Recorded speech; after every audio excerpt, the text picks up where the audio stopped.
I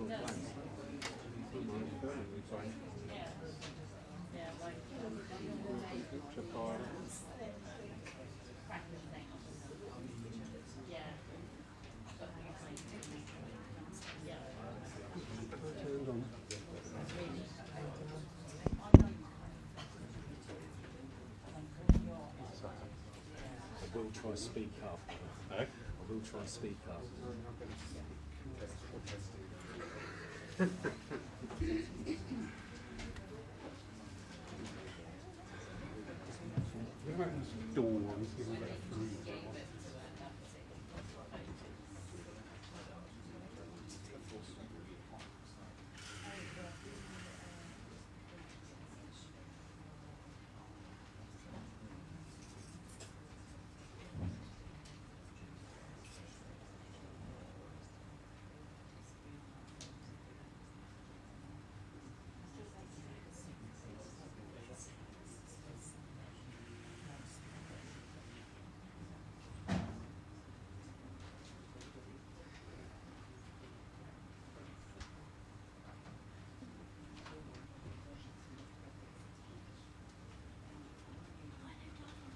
Gone quiet. What have you done? Good morning, everybody. Good morning. I know I say this every time, and I only say it because I mean it. You know what? It fills my heart to see this church continuing to grow and to thrive. So many new people coming in for the first time or reacquainting themselves with the church. Welcome, welcome, welcome. Our Sunday morning divine service today is taken by the wonderful, remember that in your performance? Stephen Mayger, who's come from Portsmouth to be with us today. Thank you, Simon. We've got every bit of extraction and fan on that we can to just try and keep the air moving. Your comfort and your security is paramount to us. It's easing off a wee bit here, but we can't control the weather, not through lack of trying. I will stop rabbiting now, you'll be glad to hear, and I'm going to hand over to Stephen for the opening blessing. Thank you, sir. Good morning, everyone. If you can join me in the silence for the opening prayer.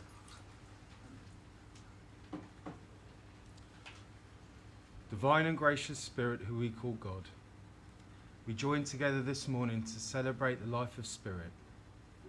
We ask our loved ones in the spirit world to join close with each one of us, to inspire us this morning, and to demonstrate the eternal survival of the human soul, that we are spiritual beings here on earth, and that we live in a spiritual community with our friends and loved ones in the life unseen, that they are always with us, helping us and guiding us, and lifting our spirits in times of need and darkness.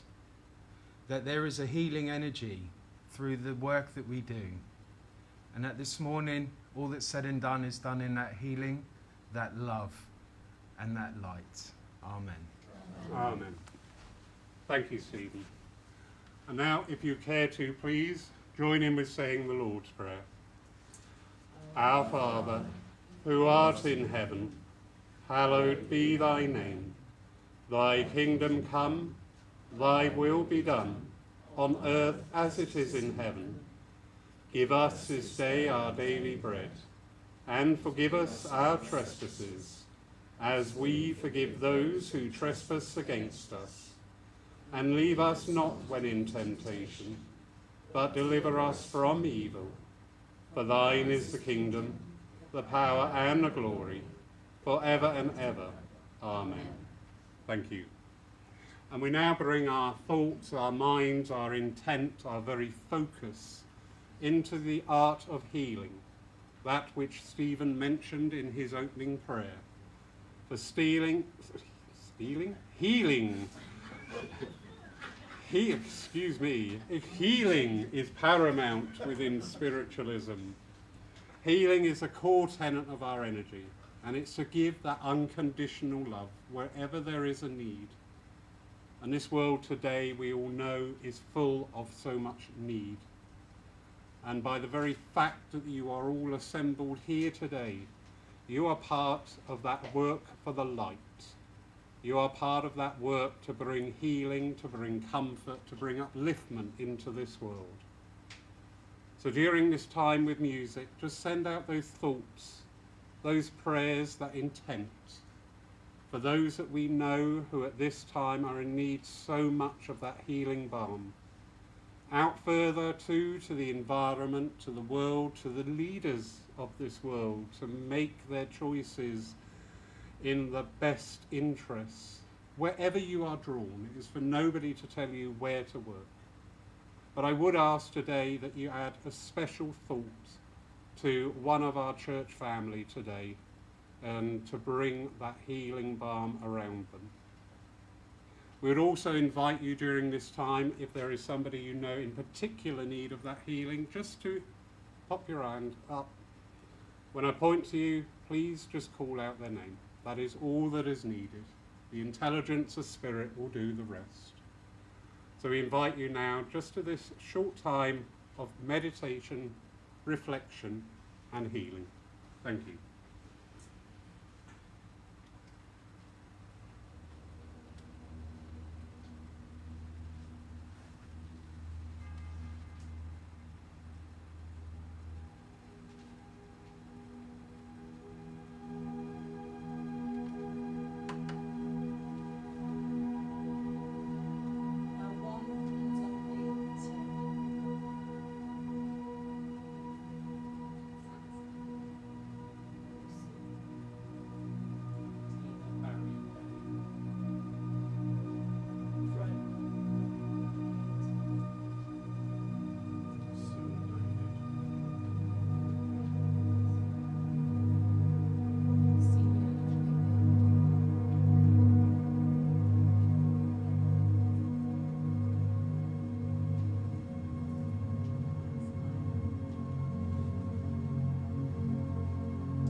Divine and infinite Spirit, that whom we call God, we thank you for this time of healing, for that knowledge, that practice, and the understanding of our own abilities, made present by the thread of divine which runs through all things, that we can send out that love, that compassion, wherever, whenever, be it by thought, by word, by deed.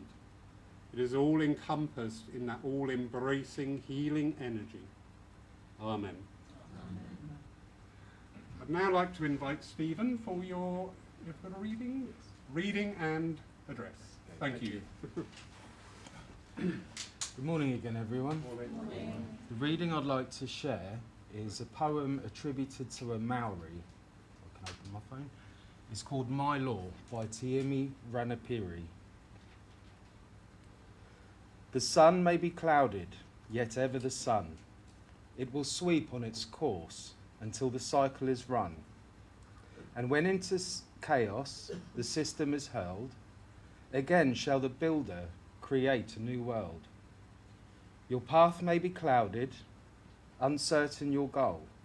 Move on, for your orbit is fixed to your soul. And though it may lead into darkness of night, the torch of the builder shall give it new light. You were, you will be, know this while you are. Your spirit has travelled both long and afar. It came from the source, and to the source it returns. The spark which was lighted eternally burns. It slept in a jewel, it leapt in a wave. It roamed in the forest, and it rose from the grave. It took on strange garbs for long eons of years, and now in the soul of yourself it appears. From body to body your spirit speeds on. It seeks a new form when the old one has gone. And the form that it finds is the fabric you wrought on the loom of the mind from the fibre of your thought. As dew is drawn upwards in rain to descend, your thoughts drift away and in destiny they blend. You cannot escape them, for petty or great, or evil or noble, they fashion your fate. Somewhere on some planet, sometime and somehow, your life will reflect the thoughts of your now. My law is unerring, no blood can atone. The structure you built you will live in alone. From cycle to cycle, through time and through space, your lives with your longings will ever keep pace. And all that you ask for, and all that you desire, must come at your bidding as flame out of fire. Once listen to that voice, and all tumult is done. Your life is the life of the Infinite One. In the hurrying race you are conscious of pause, with love for the purpose and love for the cause. You are your own devil, you are your own God.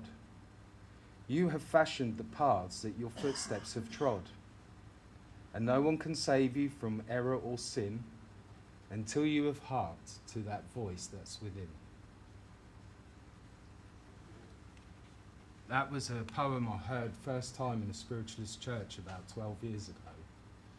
And I was sat right at the back, last one in, first one out. I was a bit nervous and shy of spiritualism. And I heard the medium read that poem out. And I sat there thinking to myself, I need to double check and ask that medium afterwards what that poem was, because I'd forgotten. But it had stirred and moved inside me so much through the service. And at the end of the service, I ran out the back, first person out. And I went home. And I'd already been to the church to one of the fairs and bought some books a few weeks before. And next to my bed were about 4 or 5 books that I was sort of reading bits of each chapter, a chapter from each every night, and slowly working my way through them.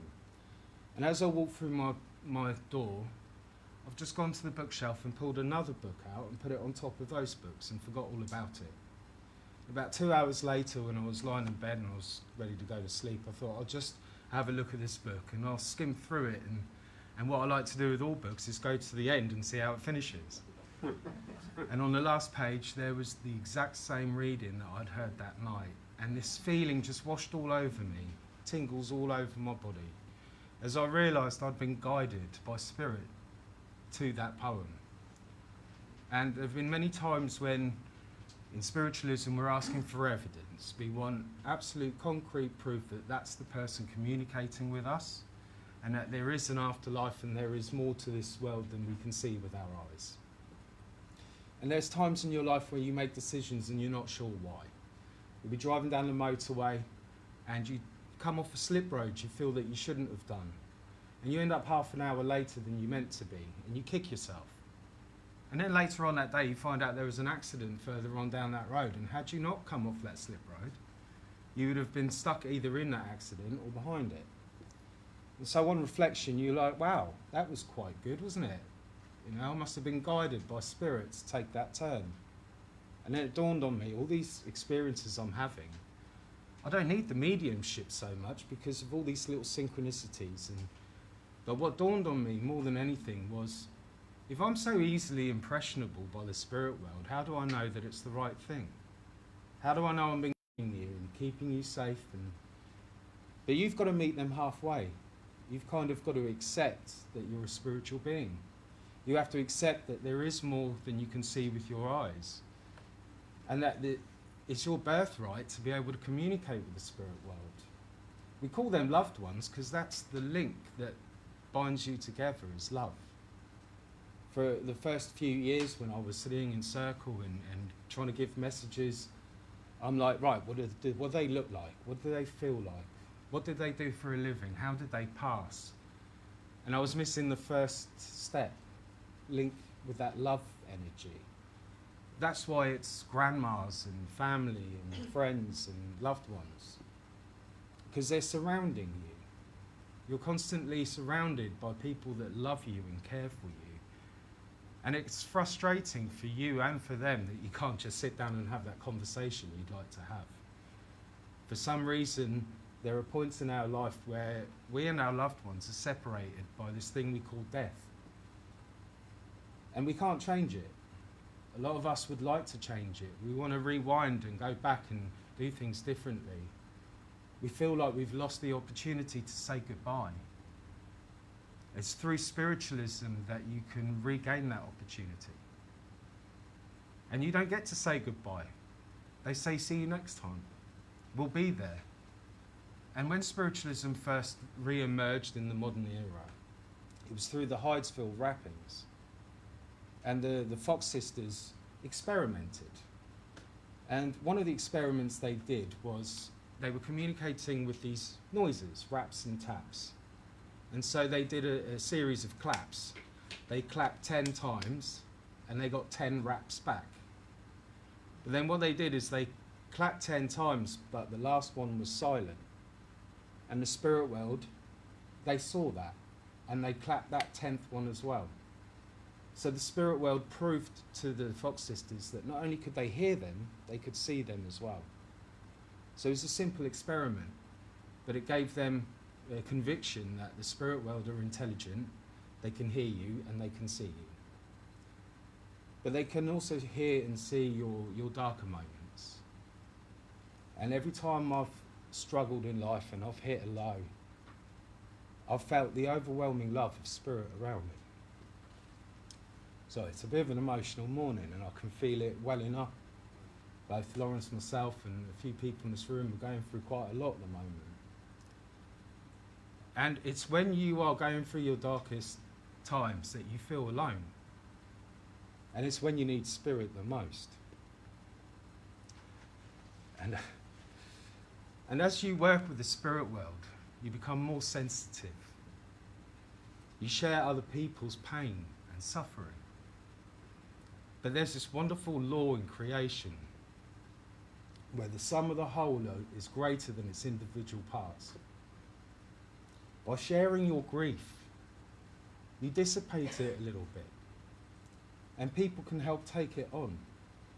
Healers don't mind taking your pain. They don't mind sharing in it, because it helps you heal. But more important than sharing your pain is to come out of it with a sense of humour. And I've got a theory that although the sixth sense, as we know it, is a sense of knowing, our other 5 senses are used by the sixth sense internally. But I'm going to make a suggestion that we have 7 senses. The sixth sense hasn't quite developed the way the other 5 senses have. They're not that tangible yet. But we know the sixth sense is this inner knowing. But the sense of humour we talk about quite a lot. And just like the sixth sense, some people are born with one, some people need to develop one, and some people seem to be void of one completely. And as serious as spiritualism is, as much comfort it brings to the bereaved, I've never gone through a church service or a séance without laughing at some point. The spirit world communicate with a sense of humour. They make you laugh at yourself. Through the tears, through the pain, it always ends with a chuckle somewhere along the line. Because the sense of humour is a higher sense. It's one that we need to develop and grow, even though it's a natural gift. It's still something we need to work on. And I love listening to comedians because they're very clever. And I think sometimes I do wonder if comedy is the link that spiritualism can have to reach a wider audience. That, you know, for a lot of people it's very serious. It's no laughing matter. Especially for people who have to bury their loved ones. It's very hard to just make a joke around them. Like nearly every single funeral I've been to, I've been outside having a cigarette afterwards, and you catch the eye of someone, and you look at each other, and you know all you're thinking of are all the silly little things you had in life with those people. And you try not to laugh in front of the other grieving congregation. But there's always something that reminds you of the fun that you had, the pleasant memories, and laughter is nearly always there. So one of the things I do as a spiritual practice is I listen to Mickey Flanagan for an hour, or Frankie Boyle, or, you know, it's, you can't quite describe it. But you know when you've been laughing uncontrollably, that your stomach hurts. Whenever you laugh like that, you feel great the next day. Your whole energy field has been reset, and you're ready to take on more in your life. But until you've got that, the tears out your system, and until you've brought it full circle and laughed about it, you can never move on. So I practice every single day. When I go to bed, I try to make myself laugh, even if I've got to go on YouTube and watch a comedian for 5 minutes. Because life is serious. But at some point, human beings developed a sense of humour. You don't see it so much in the animal kingdom. If anything, it's one of the things that separates us from the rest of the animal kingdom the most. But I think we all have a responsibility to see the funny side of life. And I wish I could remember the Spike Milligan poem. I'm sure you all remember. It's about a smile. And smiles are infectious, just like laughing. You start laughing and smiling, and the people around you can't help themselves. Even the most miserable person has to leave the room. Yeah. So whatever you do today, however serious life gets, please just try have a laugh. Bless you. Thank you.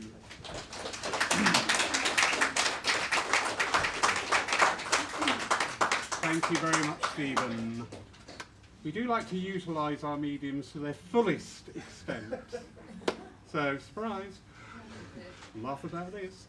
If anybody's got any questions they want to ask, and remember what I always say, no question is daft if you don't know the answer.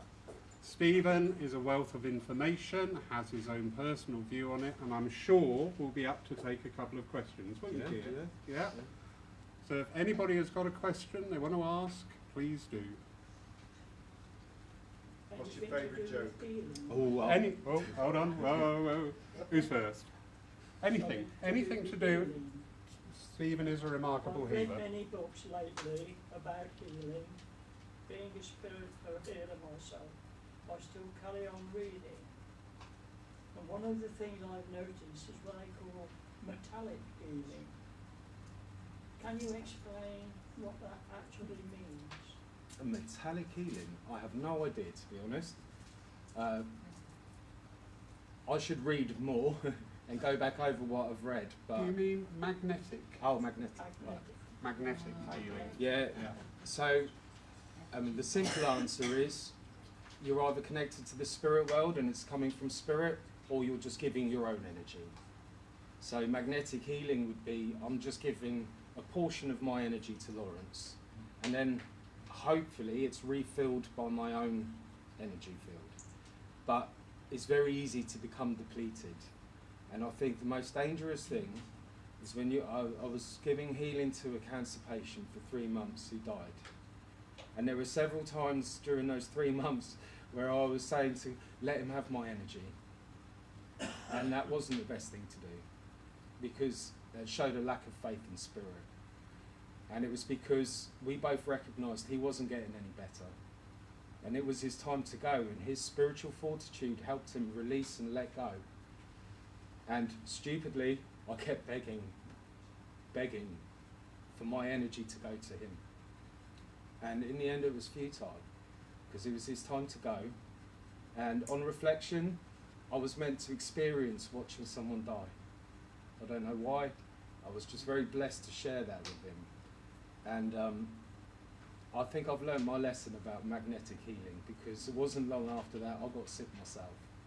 So, yeah. Thank you.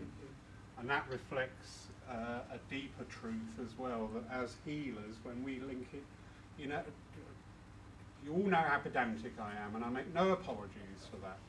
And I've been talking a lot recently about evidential mediums, healing mediums, philosophical mediums, because the word medium is just that state of being between the two realms, which is wonderful to get to, but what are you going to do with it? Because it's your ability. And with healing mediums, we have, back me up or tell me I'm wrong, Ian, we want to make that person better. We want that leg to grow back. We want them not to pass. But that is not our call. Everybody is on a soul journey, including those giving healing. We're all on that soul journey. But healing never stops.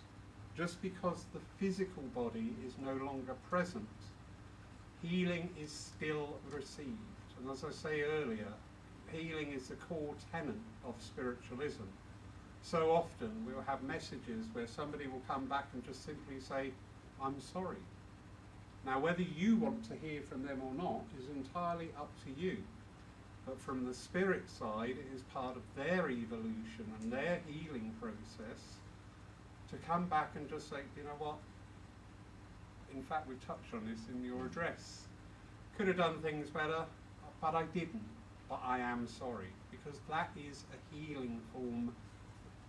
Healing works on the incarnate and discarnate alike, and we must never forget that. That gentleman asked me about my favourite joke, and actually, it's not rude, is it? No. Funny, you only remember the rude ones. I know. But, That's what I said. I think for spiritualism, it's why did the chicken cross the road? We've all heard it, and it was published in a newspaper in the 1850s because it was related to spiritualism. Because we all know the chicken's not getting across that road. The other side is the spirit world. But until you know the other side's the spirit world, the joke doesn't make sense. And so it's, if you don't, I came to England when I was 8 years old from South Africa, and everyone's watching Doctor Who, and there's that knock joke, Doctor Who. I didn't get it because I've never seen Doctor Who. So it's, for you to have a sense of humour, you need that knowledge, that understanding. So that's how I think the sixth sense leads to the seventh sense, if you see what I mean. But yeah, I've any other joke I can't repeat. Anybody else?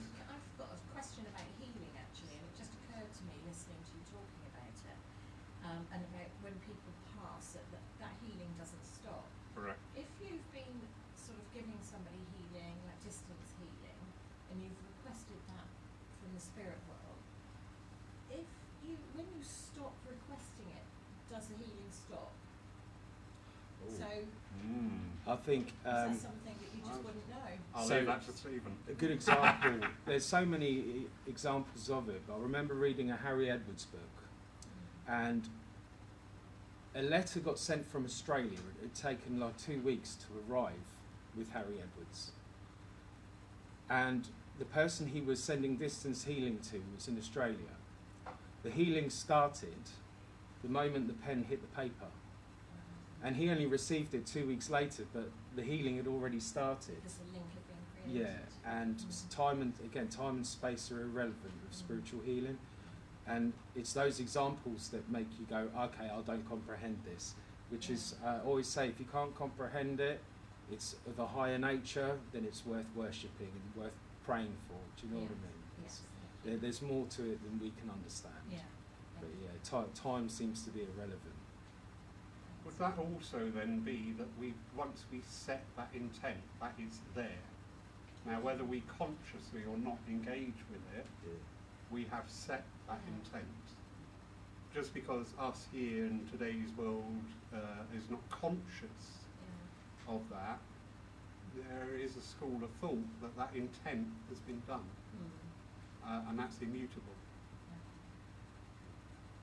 Lovely. Didn't expect that, did you? Nor did we. So there you go. We go with the Spirit. We're now going to have a piece of music today. Joyful, joyful, we adore thee. During this, Paul will be taking the collection for the further work of this, your church. I'm getting a real ooh-ah in my voice, and I don't know where it's coming from. That's what it is. It's like ooh-ah.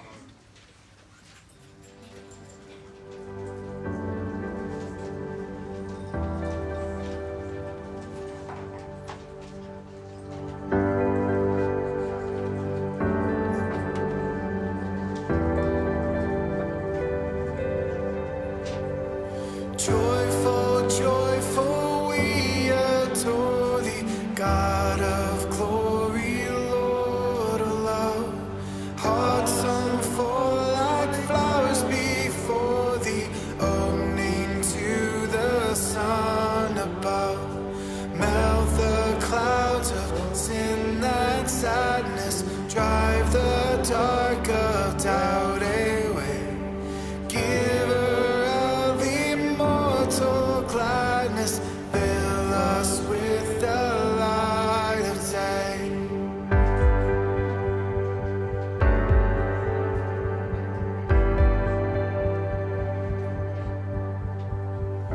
All thy works rejoice around thee, earth and heaven reflect thy rays. Stars and angels sing around thee, center of unbroken praise.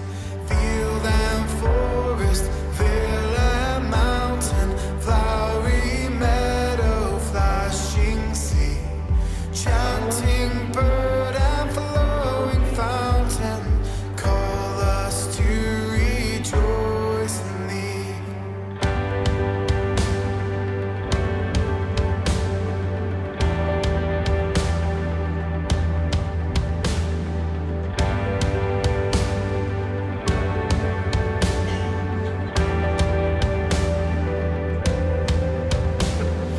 Thou art giving and forgiving, ever blessing, ever blessed, wellspring of the joy of living, ocean depth of happy rest.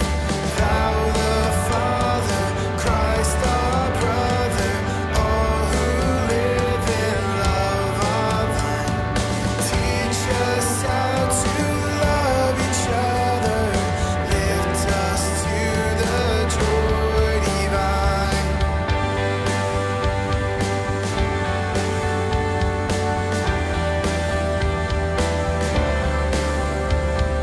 Mortals join the mighty chorus, which the morning stars began. Father, love is reigning o'er us, brother, love binds man to man. Ever singing, march we onward, victors in the midst of strife. Joyful music lifts us onward in the triumph songs of life.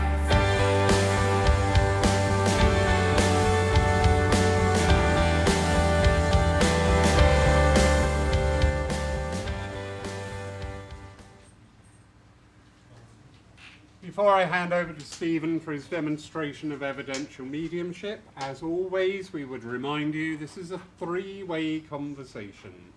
From spirit, through spirit, to spirit. So that means you need to be part of this conversation, don't you? Yes. And you need to respond with a yes. Or? No. Or? Maybe. My theme. Well trained. You can all New people, don't worry. We are like that here. Stephen, sir, over to you. Thank you. evidential mediumship's not an exact science. Everyone works differently. I see internally, I hear internally, and I feel internally.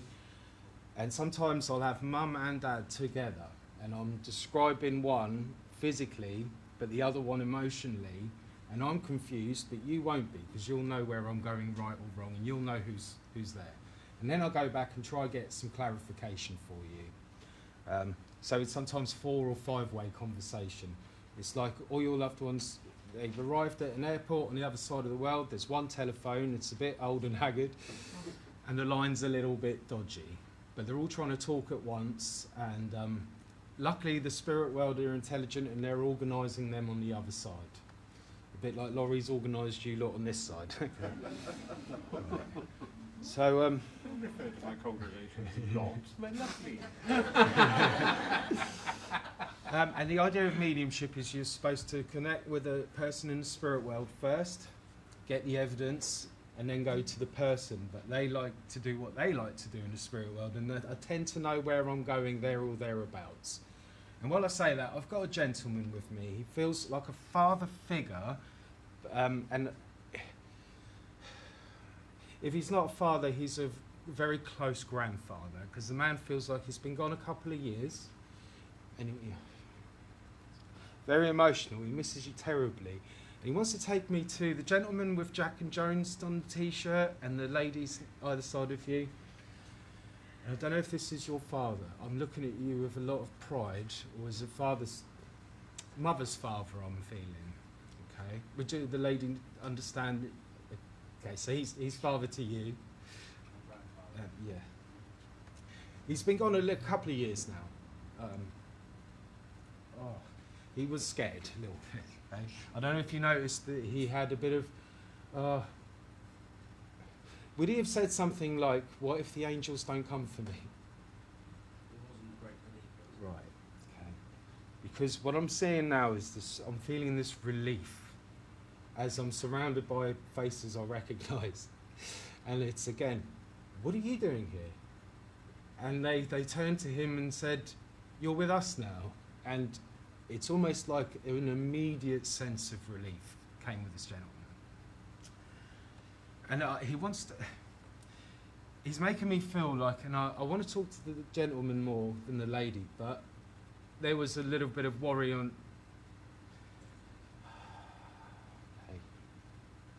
it must be an anniversary of the passing or something very emotional at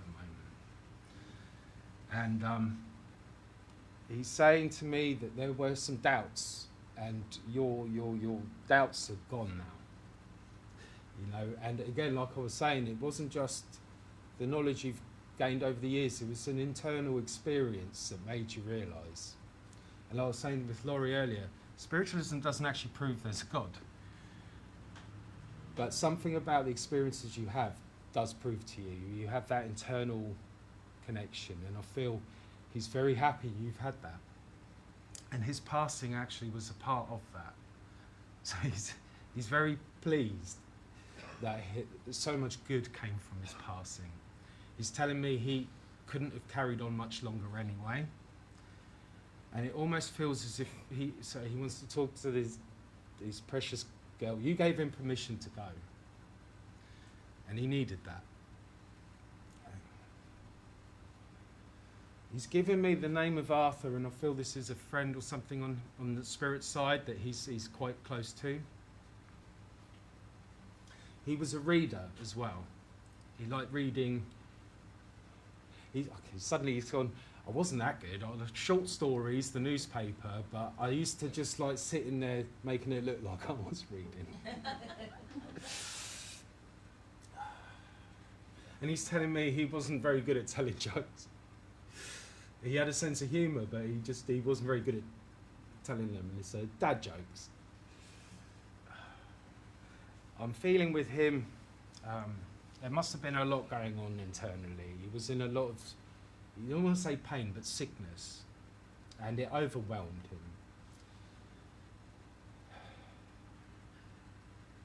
And it's almost like, I don't want you to see me leave.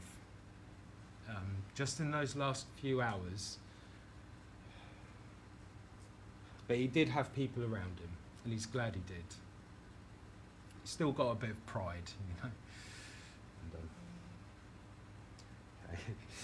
And, I don't know why he wants to point out the tattoo on your arm.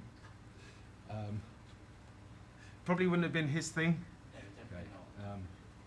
But I don't know if there's some. Is it somewhere else you're thinking of a It's tattoo? a cover-up of another one that he disapproved of. Right. I'm not feeling a lot of approval, to be honest with you. But I do feel a lot of respect. Okay. You're saying you're standing very tall at the moment. Okay. And quite rightly too.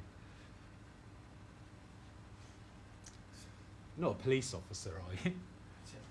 I don't know why he says he's because he's gone standing to attention very straight, and I'm like, oh, He was a Coldstream guard. right, okay. I feel this very like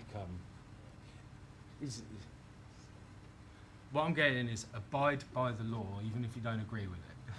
Okay, whereas I don't believe that.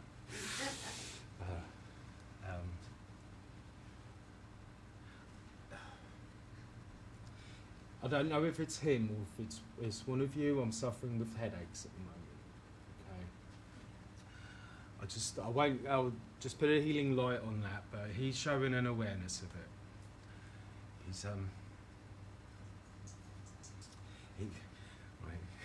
He's saying when he was quite a young man, he was a bit more in your face than you probably are. Okay. He's telling me he was quite something in his day. But he's looking back with a lot of love over his life. He was a hard-working man. He's saying quite a hard man as well. Stern is the nicest word, okay? And he's, you know that feeling you get sometimes when you look back at some of the things you said and you're going, oh, did I really say that? And there's a bit of regret, I'll be honest. But he's overwhelmed with love, and he's talking. I take it his dear wife is over with him as well. He's saying that reunion was the greatest moment because he wasn't an emotionally. He had emotions inside, but he never let them out, and. If he can describe the love he has for this lady, so there's not much of a poet about him, but if only he could put into words how much love he's got now. And now he's free of all the baggage of life and the social expectations he put on himself as well.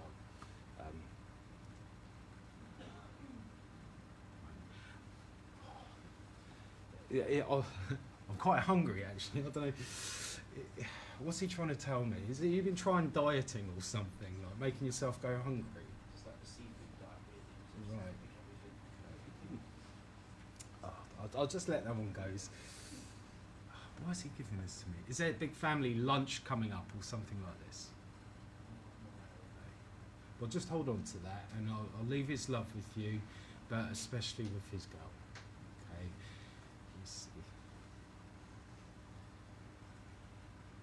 There's just no words. I think he wants to blow you lots of kisses. Okay.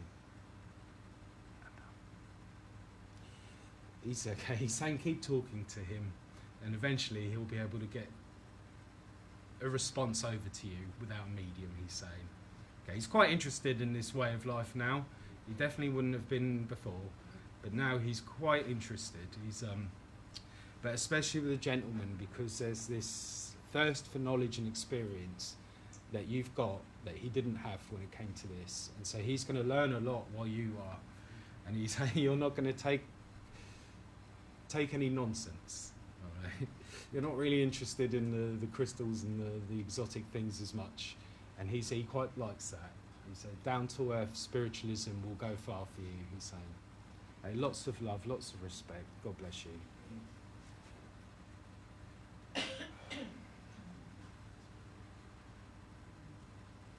I have to be careful because in the last few weeks, when I've been working, they've given me some things that are unrepeatable, and different locations and different energies. Right?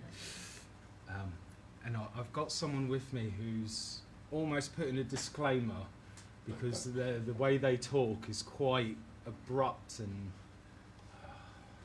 I'm trying not to, but I feel drawn to Mark Stone at the back with this gentleman. This abruptness, a downright rude man in many ways, but it's there's a humour with it. Yeah. You don't know how to. It was your mentor, Mr. Edwards. Okay. Oh, he's a powerful, powerful man, isn't he? Strong in everything. He didn't move very quick, though, did he? No. Right.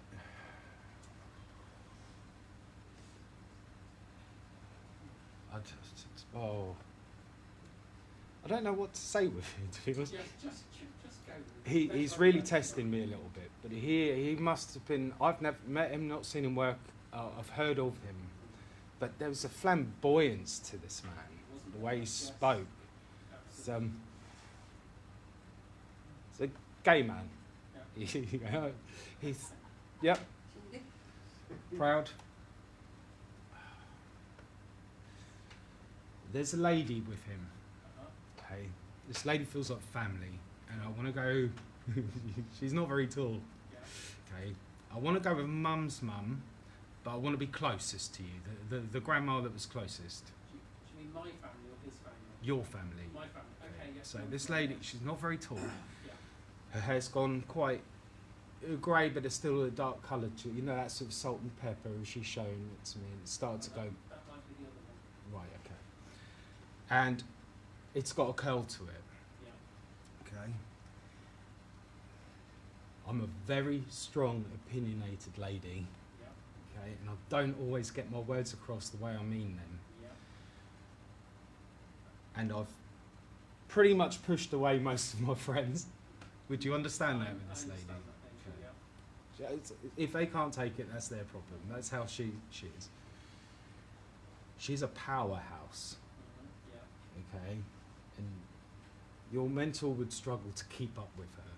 All right, that's how I'm feeling. It feels like they're having a right old laugh at your expense. The two of them, back and forth. They're just taking the mickey out of me now. This lady, she's prayerful in some ways, right? And what she's got in her hands look like rosaries to me. There's something. Would you understand that? Yeah. On both sides. Yeah. Both sides, but I think would I be right in saying there's Jewish heritage with her as well? With one of them, yes. Yes, right. Because she's like, we'll just hedge all our bets. We'll pray to all three of them just in case, right? And she was superstitious as well. It's Yes. odd little things. Not this. She's giving this as an example. The thimble of milk on the windowsill for the fairies. That kind of. I've never come across that. Right. I don't think she did, but that's something I've heard of. But just these silly little nuances that you don't notice, but they were her little. She's saying something about when you're reading a book and you fold over the page to keep your place. Oh. Stephen, no. I don't know why she's giving me that. Sacrilege. Right.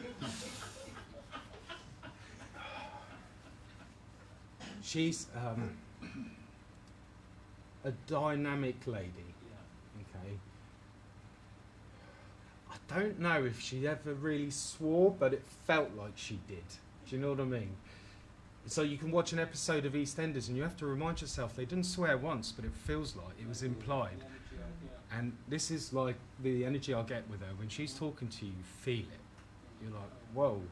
And she's honest with herself. People need a break from her, you know. But she's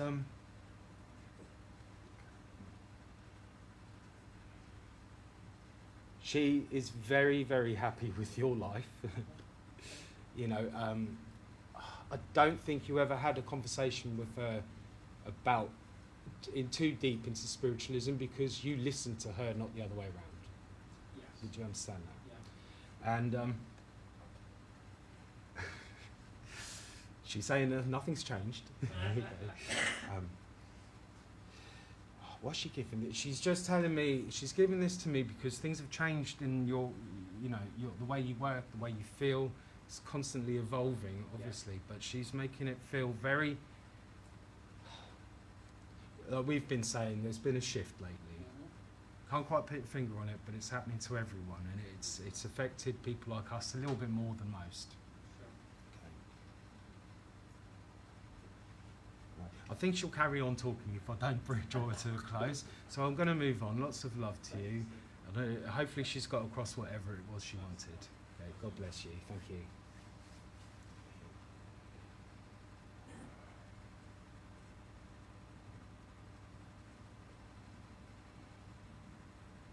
Okay, I've got a lady come very close to me. She's saying she's mum. I'm feeling quite a slim lady. She would have had quite long, fairly straight blondish hair that went grey, and it was still quite long. She was quite an elegant lady, very slim, and she started to get ill in stages, and she didn't have a lot of weight on her. Actually, she goes, well, only in the wrong places. And I really feel like mum. I don't quite know what took her, but it was like what they used to call consumption. Was that water on the lungs? Oh, right, okay. I don't quite know where I'm going with this. She actually wants to take me to the lady just right. Yeah, would you understand this as mum, the way I've described her? No, not at all, Stephen, sorry. I don't normally put it out to everyone, but if you do recognise anything I'm saying, put your hand up. I know calling it consumption's going back quite a bit, isn't it?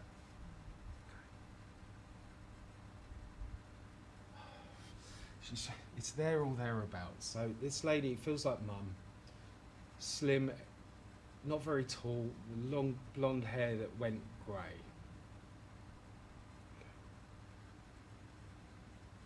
She used to wear very long, sort of flowy dresses, and but when it came to colour, it would be dark blues, dark greens, and browns. She wasn't a pink and yellow and fluffy lady. She was. She feels to me very, almost very introverted. If I can't place where this lady is, I'm going to have to kindly ask her to move along, reluctantly.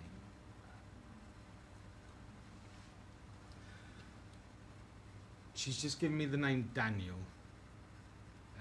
If anyone can take that, otherwise I'm going to let this lady go. Ask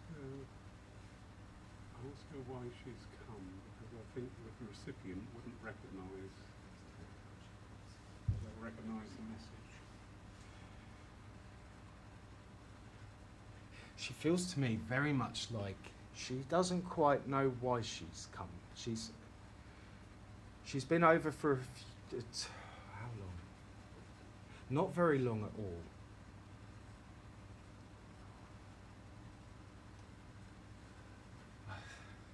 I really didn't want to do it. This lady, with the gentleman there, recognised the lady I've described. So she would have been a mum, okay, but it's not. Would you understand this as your daughter? I don't mean to. Her hair would have been fairly long and straight and gone from blonde, started to go grey a little bit. No. Sure.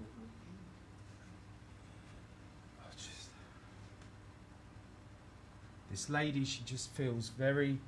She's come for a lot of healing. Okay, so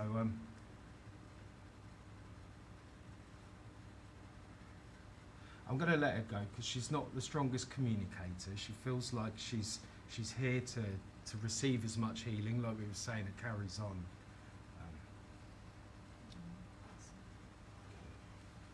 I'll just I'll let this lovely lady go. She just feels that she's not lost. But I think a lot of people in the spirit world come to these services to help move on.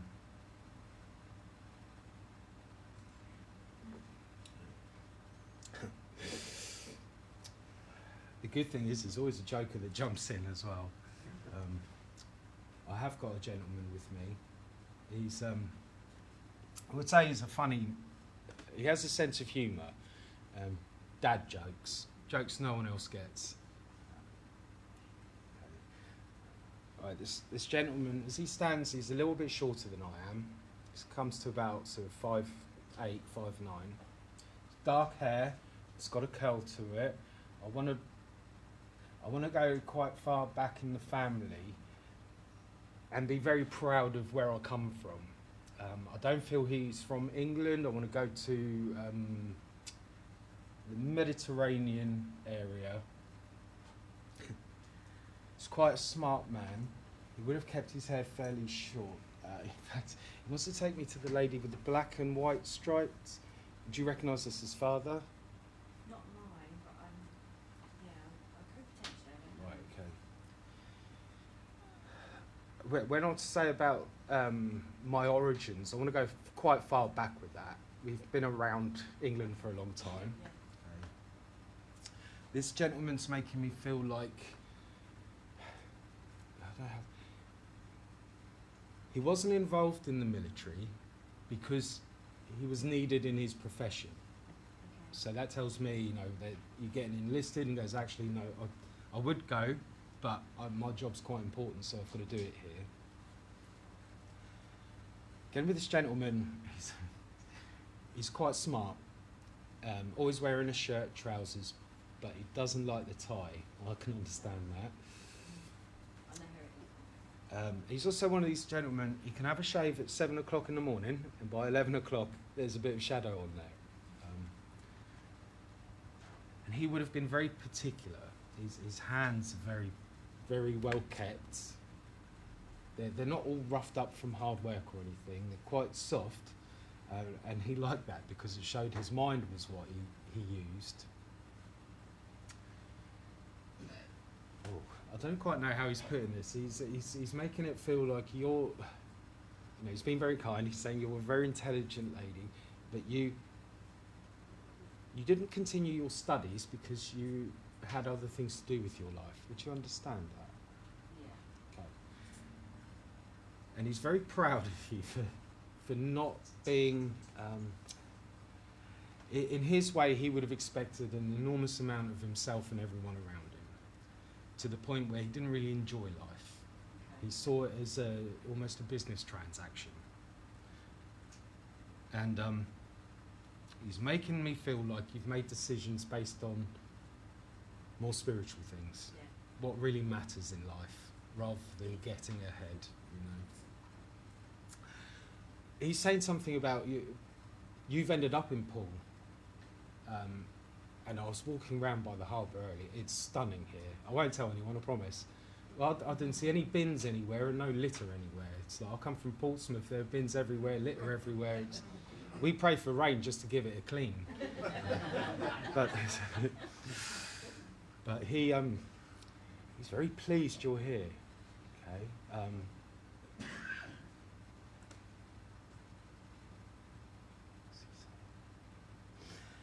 He wants someone else to move over here near you as well. Would that make sense to you? Would you understand? Just trying to encourage someone to come, to get away from the life they've got, a fresh start. Is this a younger gentleman? I'm not I'm not sure who it is. It could be a couple of people. Okay, right. So, just prepare to open your door. Okay.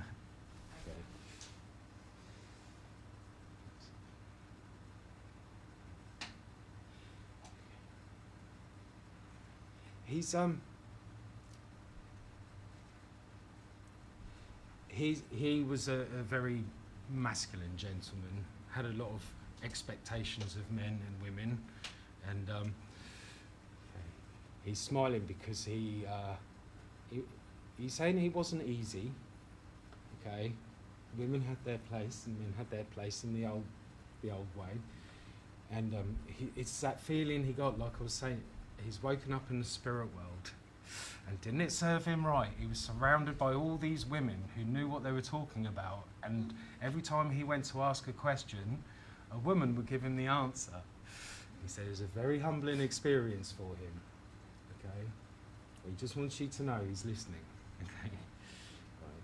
He's seeing the choices you make and the way you think, and he's understanding it now. But in life, he wouldn't have thought that way. Yeah. Okay? And he's learnt forgiveness. Because he could hold a grudge, he's saying. You know, if you wronged him in his 20s, he will still feel it in his 60s, he's saying. He was someone who would hold on for a long time. And I don't know quite why he's saying this. I just get the feeling you don't need to be told to let go. You know, you've just fresh. Every day's a fresh start for us, isn't it?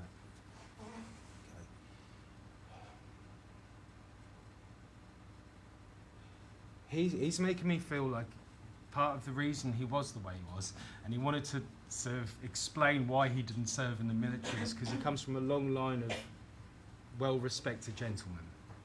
Okay, tough, well-respected gentlemen, and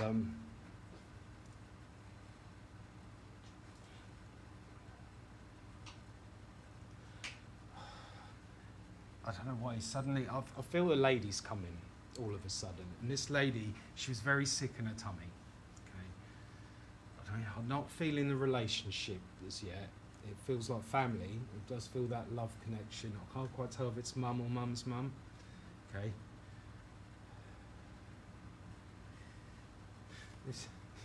They are together there, this gentleman and this lady, but there's this kind of taking turns. I don't. Okay. Would this have been a sister of his? That's the feeling I'm getting. So it would have been your auntie or something. Potentially be. I think it could potentially be, yeah, it could be a sister. Right. Okay. There would have been which I quite. wouldn't know very well. No, I get the feeling there's a bit mystery in the family. There were a few Yeah. disagreements going off in different directions, and so the family became a little bit separated. And I feel that they're being reunited in spirit. This lady, okay, so this lady, she would have had some terrible problems with her tummy. That's all she's given me. She was a very strong lady, and I feel like she was probably the only one that could tell him what to do. I feel she must have been a little bit older than him for her to get away with that. Okay, but with this lady, I feel very musical. I feel like I can sit down at a piano. Okay, and oh, you love piano music. Yeah. Okay, I don't right. It's that peaceful. What's that? Something to do with water by Debussy. I'm murdering that name up, but yeah, she's given me that. It's this very calm, peaceful, emotional piece of music that takes you on a journey, and you must really love sitting in that energy, and you must obviously tune into the spirit world your own way, and this music is almost like a vehicle for that experience.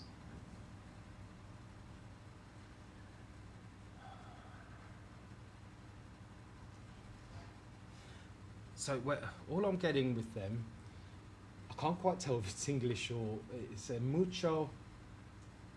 I'm going to destroy it if I try it. It's mucho bueno, something like that. Would you understand? Might be Portuguese. Right.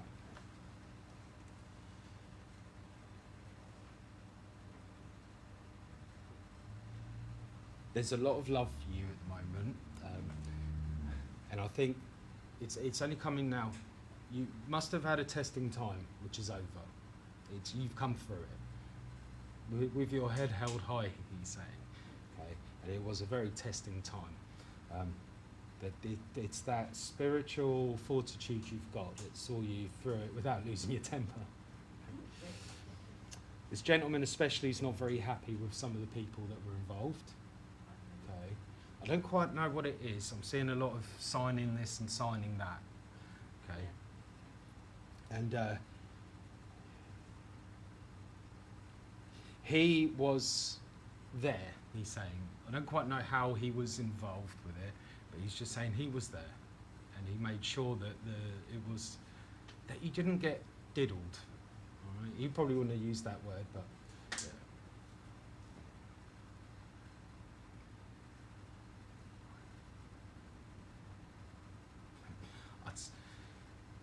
He's saying something about a sale of a house. Is it right? Okay. This is where, because we talk about spiritual things, he didn't really know all that stuff, but when it came to contracts, he knew that very well. Okay. So, trust him to always be there for you, looking over your shoulder and making sure you're all right. But he's also saying that works both ways. Okay. You could do with your looking out for him in the spirit world. I know that sounds a bit strange, but yeah. Lots and lots of love. And again, I don't know what is happening around this date, but I feel he's coming on the energy of a passing or a birthday or something. I don't want to make it fit. It just, maybe you can think about it. There's something around now. Was here Leo, actually? Because I think he was, in fact, yeah. I don't want to annoy all the Leos, but you're a fixed fire sign and you're the centre of the show. Right. And that's the energy he's given me. He must have been quite a, I don't mean it in a horrible way, but he was the boss. He had to be the centre of everything, and not a control freak, probably by my standards. Okay. But he was a very particular gentleman. So he's coming on that energy, he wants to leave a lot of love for you, and I feel drawing to a close now. So thank you for working with me, and thank you all for coming. Lovely. Thank you, Stephen. A few notices. This coming Wednesday at 3 o'clock we have a healing hour where we have our very own lovely man over there to give us a talk on, what are you talking about, Simon? Plants. Plants. Healing plants. Wonderful. Spirit. There we go. So that's at 3 o'clock this coming Wednesday. On Saturday night, we have a demonstration of evidential mediumship with Leonard Tapp. Leonard's with us for the weekend, so he's kicking off his activities here with a dem in the evening at 7 o'clock. It starts, doors open at 6:30, run through to about 8:30. Tickets for that are available or pay on the door for £8. This time next week, we will be in the throes of this is Spiritualism Rally Day. We used to have rallies within spiritualism many years ago, and they sort of died out and got replaced by various other things. So we're having a bit of a revival. We have 6 speakers, including the lovely Stephen, who will be with us throughout the day to give various talks on the history, healing, philosophy, science, the evidential message, and indeed with a lovely mark at the back, rounding off with a trance address so we can hear from Spirit as well. So that doors open 10:30 next Sunday. First talk is at 11 o'clock. Each talk will have a little break in between to allow people to do whatever they need to do. We will have refreshments for sale here by the wonderful Sarah and Kath as well, who will be manning or womaning or personing, whatever the right terminology is these days, the kitchen. So it's a really interesting day. It is just something we need to do in our movement to encourage conversation, to encourage exploration. In the evening, we will have a demonstration of evidential mediumship, and again with Stephen, Leonard Tapp, Mark Stone, and Bill Rich. Tickets for that are on sale. That is at £15 for the evening, and that starts at 7 o'clock, so that's next weekend. The bank holiday weekend, we have Craig Morris with us. He's taking a workshop on your mediumship on the Saturday. He is holding a demonstration on the Friday evening. He is available for private sittings on the Thursday during the day. Also over that weekend, in the Saturday night and the Sunday afternoon, we have Kes Eggleton with us. She is available for private sittings on the Saturday night or the Sunday afternoon, and will also be taking our divine service on the Sunday morning, so the bank holiday Sunday. Lots and lots going on. We've got a wonderful, wonderful, beautiful church here, and the family element and the community element has grown so much over the time. I always huge deference to the volunteers of the church who came here just after the lockdowns were released and insisted on keeping the doors of this church open by welcoming and greeting people, and huge thanks indebted always. There is one lady in particular. Yes, you. Yes, you. Well, there's nobody behind you, so it must be you. There's nobody visible behind you.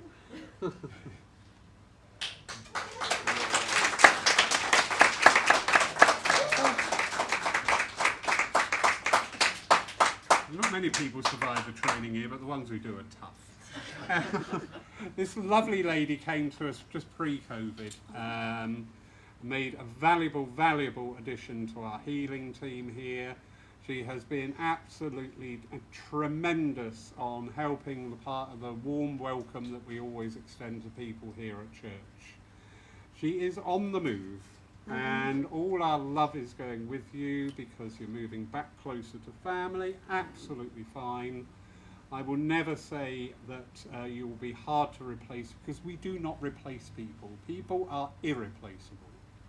So Pam, on behalf of everybody here, and I know there's a lot of people here who have benefited by you just going over, having a talk, offering a coffee, and also your duties in the healing team. You will be so sorely missed. But thank you for all the time that you've given to the community here with the church. So well done.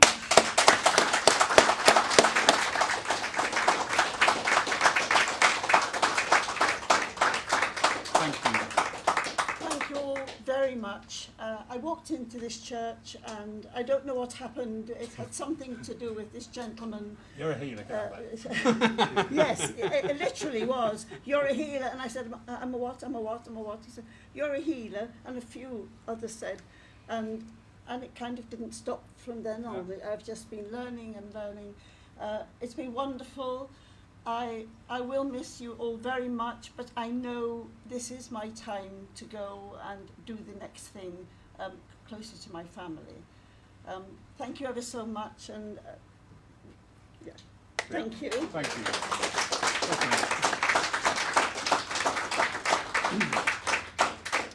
I'd like to invite Stephen now to deliver the closing blessing. Thank you, sir.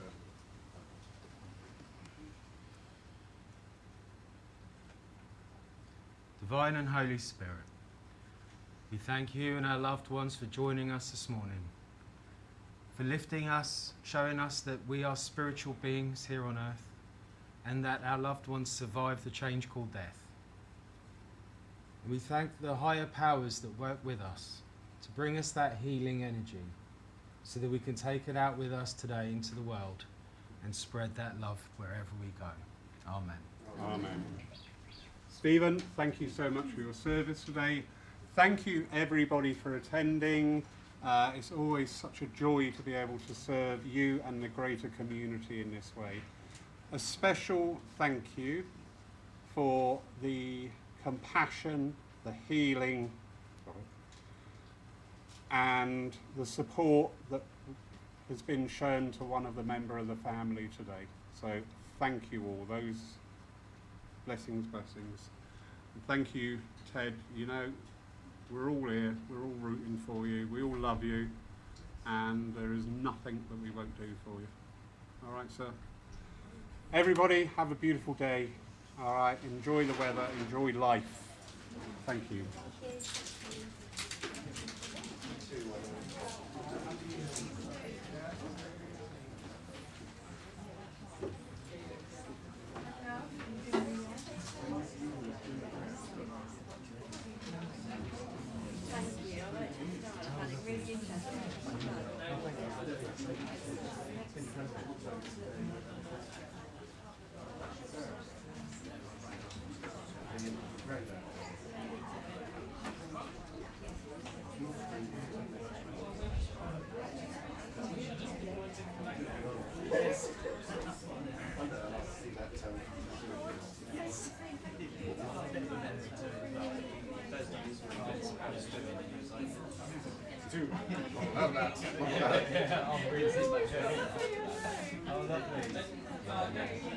Well, there's definitely some powerful energy going on.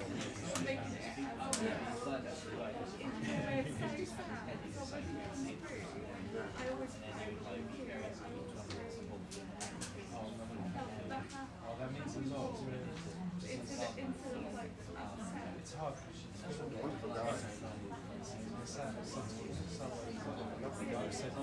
Quite emotional.